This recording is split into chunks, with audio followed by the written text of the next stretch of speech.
Welcome back, football fans. We're in the final minutes of what has to be the worst refereed game I've ever witnessed. I hear you, Roy. This guy must have slept through the hand signals class at ref school. He ain't got a clue. When this is over, I'm sure both teams will have a few choice hand signals for this ref. It's 2nd and 10, and the Drillers are clinging to a 1-point lead against the Blasters. Hold on. What's he doing now? Touchdown, Blasters. They haven't even snapped the ball. I don't believe it. Wait, both benches are clearing. Everyone's on the field.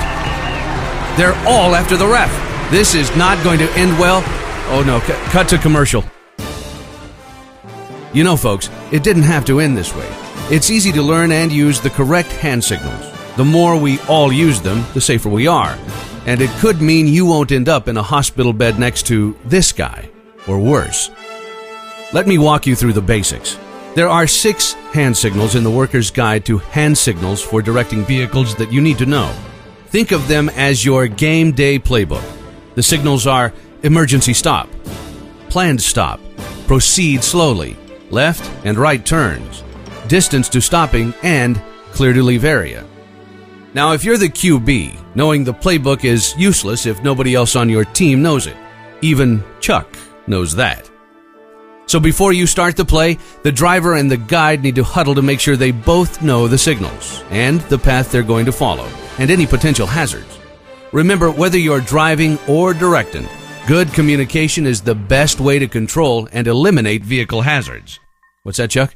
Yeah, you need to be able to see each other too. If you're a guide, wear your high vis and make sure it's clean and done up so you can be seen, especially in low light. Maintain eye contact with the driver and keep him up to date on your plays. So let's get started, and I want to see you doing these as you watch him. Get your arms up. The first play is the emergency stop. This is a big one and trumps all other plays, signals.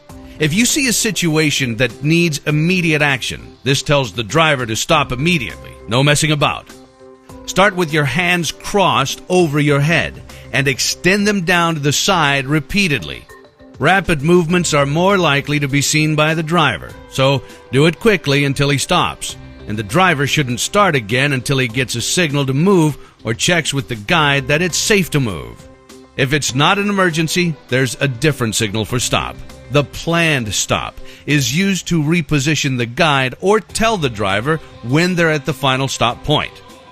This is a simple one. Raise your arms until your wrists are crossed above your head. And remember to keep your arms high so you can see the driver and he can see you. Okay, next up is the proceed slowly signal. Roll the video. And when I say slowly, I'm talking about walking speed with the vehicle geared low. Start with your arms out in front of you at about 45 degrees from your body and your palms facing the direction of travel. Keep your wrists locked and bend both arms toward your head. Remember, this is the whole forearm that moves. None of this wrist stuff. And don't just do it a couple of times and head for the showers. Keep moving your arms until you're ready to give the stop signal. Hold on. Stop it right there. Did you see that? What's the rule we all learned in college ball? If you can't see the driver can't see you. This is important. And if the driver can't see you, he's got to stop right away. And don't walk backwards while you're directing. Stop the vehicle, then reposition yourself before starting again. And one more thing. Never, ever stand directly behind a moving vehicle. No one should ever cross or step behind a moving vehicle, or if the backup warning device is activated. Okay, so you've directed the vehicle without any fumbles, and we're getting close to its final position. Now we need to show the driver the distance to stopping point signal. Start with your arms out to the sides of your body and your palms pointed forward. As the vehicle gets closer, move your arms closer together above your head. But remember, we're not showing a specific distance. This doesn't mean about a foot. You're showing proportional distance to the driver. And when you're done, finish with the planned stop signal. Now, if you're thinking about running a drag route in your game, it's time to talk about turns. The turn signal starts with your arms extended to both sides, with one arm pointing in the direction of the turn and the other moving towards your head, like we did in the proceed slowly signal. And like before, keep those wrists locked and don't stop the signal until the turn is done or you need to stop the vehicle. This is where staying inside of the driver is tricky. If you're going to lose contact, stop the vehicle and move to a new position. Remember, never stand directly behind a moving vehicle if you want to get home safely to your family. Okay, last signal now. You're doing great. Cleared to leave area means it's safe for the driver to move out, but you've got to tell him where to go and confirm that it's his turn to leave. So start by pointing at the driver so everyone knows which driver you're signaling to. Wait for a nod or some signal that he understands, then extend both arms in the direction you want the vehicle to move.